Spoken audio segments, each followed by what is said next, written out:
Olá pessoal, tudo bem? Eu sou o Marcelo Carrinho da QC Certificações, eu sou o diretor aqui da QC Certificações.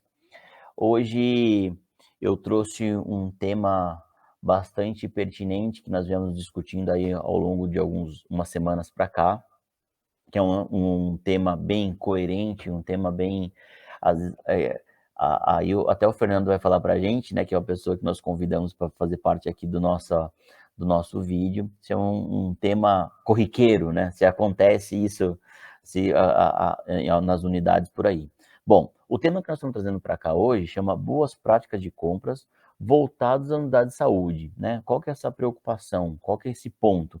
Então, a gente pensou um pouquinho aqui como nós somos uma empresa de certificação de produtos para a saúde, então nós temos uma boa bagagem nessa parte regulamentar da parte dos equipamentos, né? Então, achamos coerente levantar um pouquinho essa ideia, essa bandeira, né, dessa questão de o que as empresas, né, no mercado, as empresas de produto para a saúde no mercado nacional, no mercado aqui no Brasil, o que implicaria para elas, o que elas precisam atender para que elas possam começar a venda de um determinado produto no mercado, né?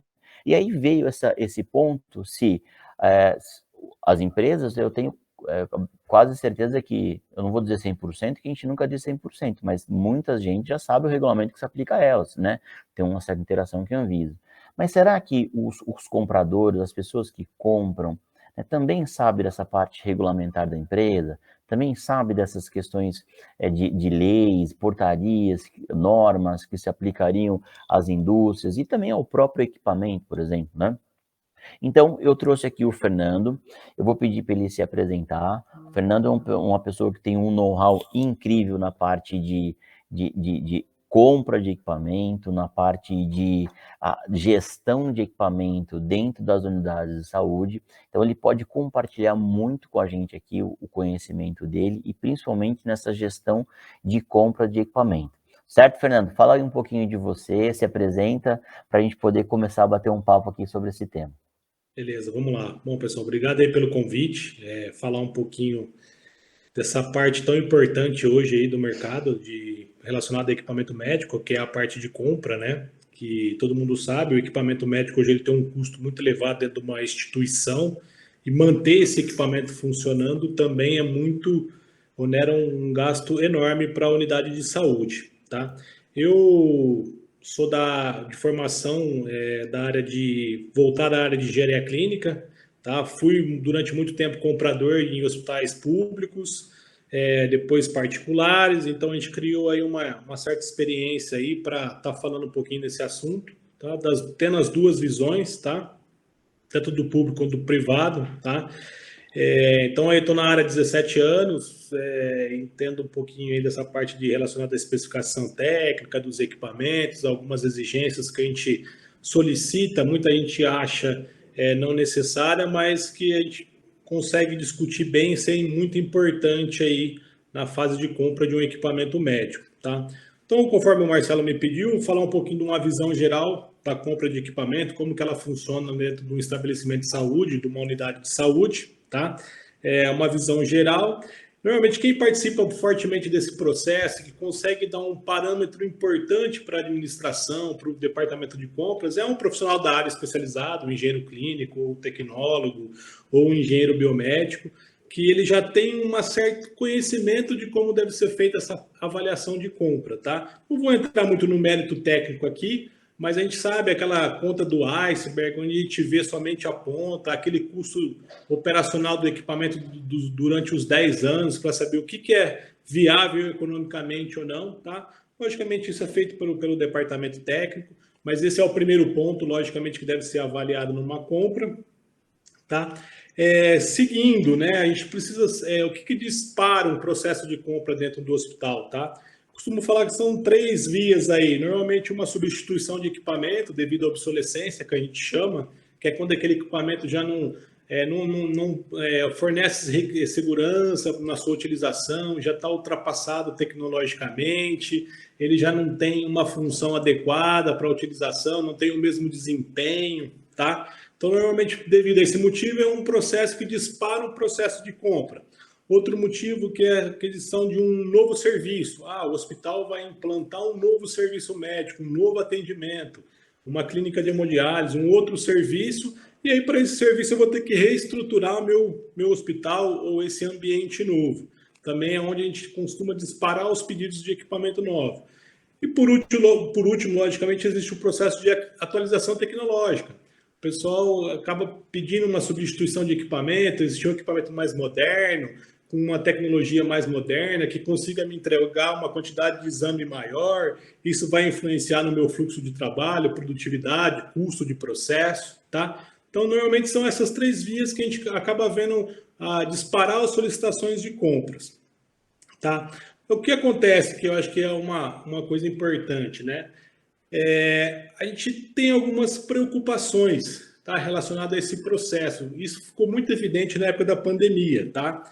Eu não sou um burocrata, mas a questão de barreira fiscal ou barreiras técnicas que existe, ela tem sim uma sua certa importância, tá? Logicamente, liberdade econômica é muito importante para o país, mas essa barreira técnica, ela também tem a sua importância. Eu diria que é uma liberdade com responsabilidade, né? Exatamente, a gente tem que ter critérios para se fazer isso, e todo mundo sabe que isso não é uma exclusividade do Brasil. Os Estados Unidos têm o FDA, que faz isso muito mais forte do que o Brasil, entendeu? Alguns sistemas regulatórios muito mais pesados, tá? E o Brasil tem a sua estrutura, acho que regulatória muito bem desenvolvida, muito bem aplicada, e que eu vejo sim que tem um fator importante, tá? Relacionado principalmente à área de equipamento médico. Então, assim, tirando o ponto de ser economicamente ou não viável para o país, é uma coisa técnica importante. Eu classifico como importante a gente ter alguns requisitos técnicos que devem ser cumpridos pelo aquele fabricante que vem de fora. Para o fabricante nacional, ele precisa atender algumas normas sim, para garantir que a gente tenha um equipamento seguro, tá? A gente está trabalhando com vida, com paciente, e durante a pandemia a gente viu o seguinte, a gente sofreu com falta de ventilador pulmonar, falta de máscara, falta de um monte de insumos e equipamentos relacionados à área de saúde. Então, o que aconteceu? A Anvisa flexibilizou algumas normas, facilitou alguns caminhos para alguns fabricantes, alguns importadores, tá? Isso acabou gerando, pessoal, e a gente está vendo isso, eu estou vivenciando muito isso hoje no meu dia a dia, uma enxurrada de equipamentos que não passaram, às vezes, por testes de desempenho. O que seria esses testes de desempenho? É uma parte do requisito para se registrar um produto do Brasil. Mas ele é complexo, ele é difícil, ele é demorado? Sim, mas ele tem uma importância muito grande nesse processo de garantir que o equipamento seja seguro. Então, o que é esse teste de desempenho? O meu fornecedor, o importador, o fabricante, leva um equipamento lá para o seu laboratório e vai fazer um teste de desempenho, ver se ele funciona corretamente. A gente tem visto hoje no mercado alguns fabricantes que, devido à flexibilidade da pandemia, pularam esse teste. Não foram obrigados a fazer, o equipamento foi registrado e o equipamento veio para campo. E o que a gente está vendo agora? Esses equipamentos começaram a dar problemas sérios que estão relacionados a até casos de óbitos de pacientes estão sendo avaliados, entendeu? Então, assim, criou-se um problema muito grande, que a Anvisa, eu acredito, logicamente, vai rever isso agora, tá? Eu sei que o Brasil não tem culpa de não ter uma estrutura forte de fabricantes de equipamento, mas liberar de uma forma muito ampla, isso atrapalha também. Além disso, a gente garantir que a gente tem um equipamento que tem um desempenho adequado. A gente precisa ter o pós-venda, né, pessoal? Todo mundo sabe que o pós-venda, a gente vive nosso dia a dia aí, é tão importante nas nossas vidas, porque se eu compro um equipamento, eu quero que ele seja utilizado o maior tempo possível. Então, se eu não tenho uma estrutura de assistência técnica, uma estrutura que me forneça peças e que eu dependa depois de uma importação de peça, de repente, se o meu importador veio lá da China e ele não tem um estoque de peça de reposição no Brasil, isso vai gerar um impacto muito grande para a sociedade, para os usuários. Tá falando em equipamento simples, para equipamento médico muito maior, disponibilidade de equipamento. A gente sabe aí, se eu não tenho equipamento disponível, eu não consigo atender, eu bloqueio leito, eu bloqueio sala. isso impacta muito no meu tratamento de paciente, no meu cuidado ao paciente, tá? Então a Anvisa liberou, eu entendo os motivos, aceito parte deles e algum deles eu acho que a gente tem que sim ser um pouco mais rígidos. E além disso, pessoal, que eu acho que o Marcelo tem um know-how muito maior para falar sobre isso, são os requisitos da Anvisa, né? Legais, para a gente fazer registro e tudo mais, AF. E aí o Marcelo acho que pode dar um parecer muito mais específico sobre isso aí. Não, nós vamos falar um pouquinho sobre essa parte regulamentar, eu acho que é importantíssimo mesmo. Agora, uma pergunta que me vem à cabeça nesse processo que você falou todo e tudo mais, né, até no processo ali de compra, quando gera aquela demanda de um determinado equipamento, né, seja ele qual for o motivo, mas gerou a demanda, chegou com o pessoal lá de compra, da parte técnica, né? O que você levantaria ali, Fernando, por exemplo, igual você falou assim, a gente chegou a comprar equipamento que às vezes não foi avaliado o desempenho, não foi avaliada a segurança, ou até mesmo às vezes se atende a parte regulamentar mesmo, né? Você acredita que o pessoal ali da ponta que faz essa compra, que faz esse processo de avaliação, eles têm esse conhecimento dos regulamentos aqui no Brasil? Eles têm um conhecimento de quais são as implicações para os fabricantes ou para os distribuidores de produto para a saúde aqui no Brasil? Você acha que eles têm essa consciência? Assim, a parte de compras hoje eles não têm essa consciência muito firme, né? Muito sólida.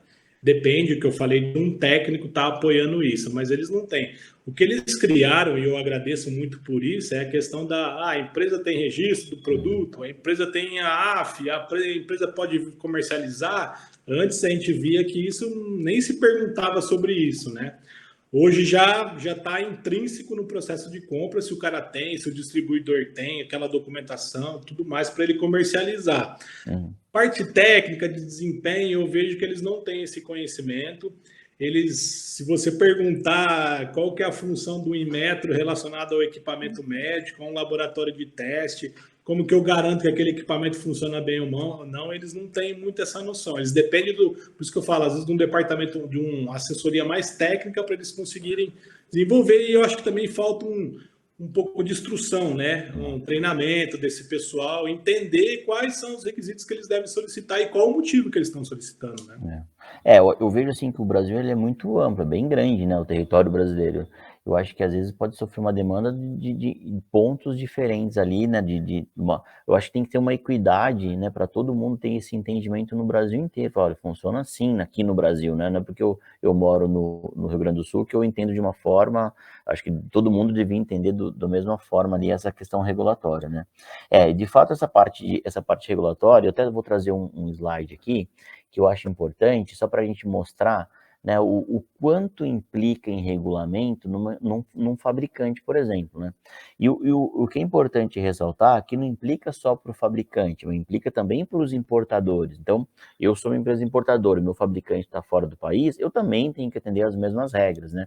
Às vezes dá uma falsa impressão que, olha, o importador é beneficiado porque ele já tem um relatório de ensaio. De fato pode ter, mas não é culpa do importador, né? É sinal que o fabricante lá fora se preparou um pouco antes que o fabricante aqui nacional e já tem os ensaios prontos, por exemplo, né? Mas eu vou demonstrar rapidinho em 2 slides que eu quero mostrar para vocês sobre essa questão da regulatória. E aí a gente pode dar um elemento para a gente, mais um questionamento aí para o Fernando.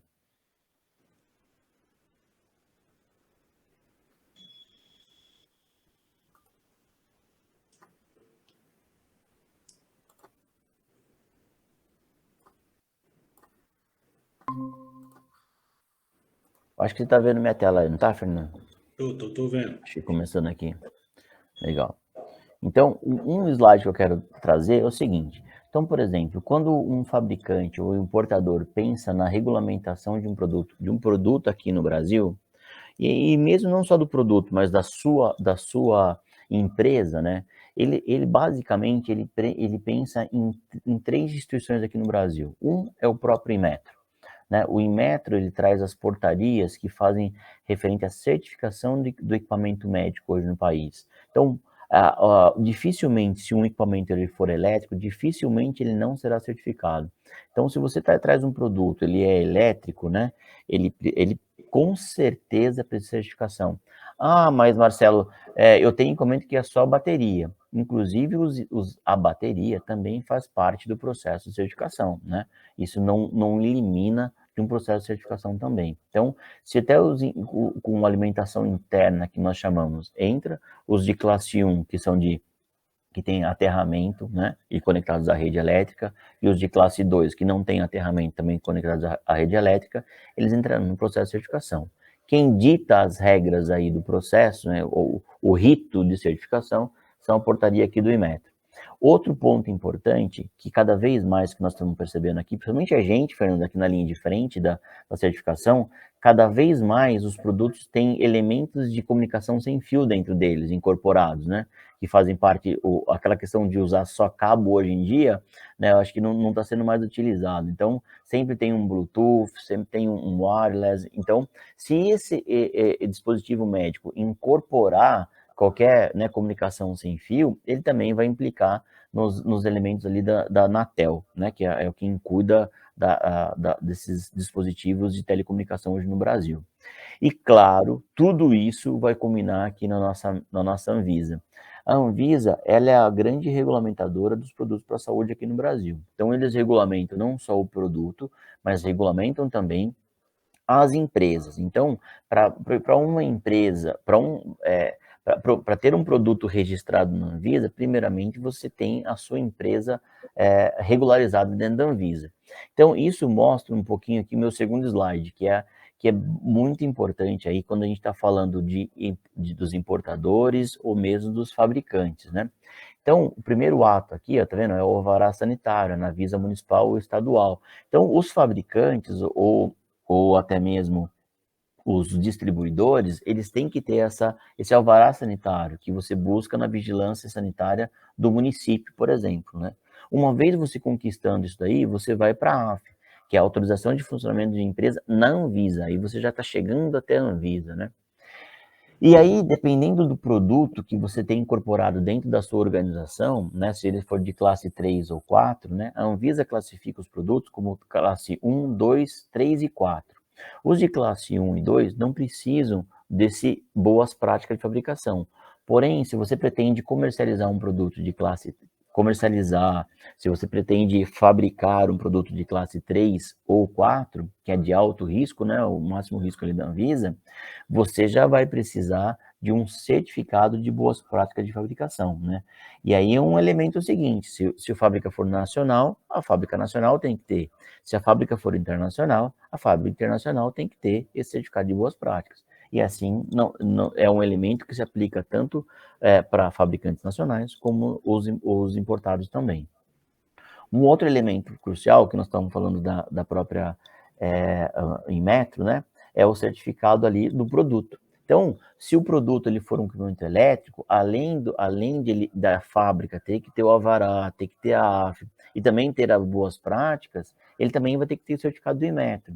E se ele incorporar um dispositivo de comunicação sem fio, esse módulo de comunicação sem fio também tem que ter essa homologação na Anatel. Então, entra esse outro elemento aí, né? E claro, e você junta toda a documentação técnica do seu produto e submete à Anvisa. Então, não só a sua empresa tem que estar aprovada lá pelos trâmites da Anvisa, Vigilância Sanitária Local, mas também o seu produto será aprovado. E aí, em função disso, depois que você tiver esse registro na Anvisa, o seu produto ele pode continuar aí com o processo de venda, né? O fabricante pode fabricar, o importador pode importar, né? Porque tudo isso tem anuência da Anvisa também. Então, Fernando, o que eu quis ilustrar aqui um pouco foi essa questão aí de o que implica, né? O quanto implica para os fabricantes aí nacionais, né? E é isso que eu pensei ali no ponto de preocupação, quando assim, será que o pessoal quando compra sabe de tudo isso, né? Pelo menos deveria ter uma certa introdução, né? Exatamente, eu acho que eles não tem parte do conhecimento, acho que falta vamos dizer, a complementação. E uma coisa que você falou muito importante aí, eu como da área técnica, como comprador, a pessoa que assina um registro, que é responsável legal ou técnico por um registro, ele tem o seu dever legal sobre aquele equipamento. a gente ainda no Brasil ainda não tem uma cultura de ações relacionadas à saúde. Se vocês procurarem estatísticas de ações no mercado americano, qualquer problema relacionado a equipamento médico, vocês vão ver que tem ações milionárias de pacientes cobrando hospital, cobrando fabricante, devido a uma falha do equipamento, que supostamente foi gerada pelo equipamento. Então, assim, o Brasil ainda está começando. A gente tem visto bastante algumas pessoas já que conhecem um pouquinho da legislação, conhecem um pouquinho das responsabilidades, que estão já pleiteando algumas ações, cobrando de alguns fabricantes um erro técnico de um equipamento, tá?